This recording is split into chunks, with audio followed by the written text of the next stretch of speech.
question mo kung dapat naman si Lord, Lord, bakit? You will never understand. Kasi ibibigay lang ng Diyos yan pag ready ka na.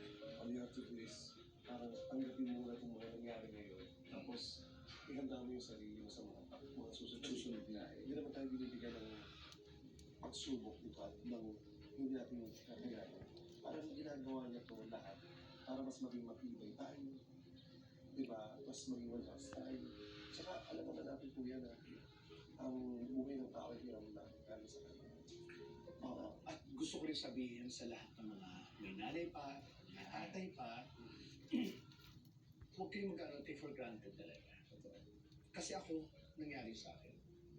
Masyado ako, ano na? Ilang taon naman ito? 76. Napakaswerte niyo pa. Kasi ako ito tuwing magkakasama tayo, nag-update ng application, di ba may mga nakasulat doon, father's name, mother's name, Oo. ngayon deceased na. Nakikita kong ako, ang swerte ko kasi ilalagay ko pa yung pangalan ng tatay ko doon at nanay ko. Kaya sinasabi ko po, napakaswerte niyo kami mga tatay at nanay ko siya. Kasi totoo yung kasabihan na isa lang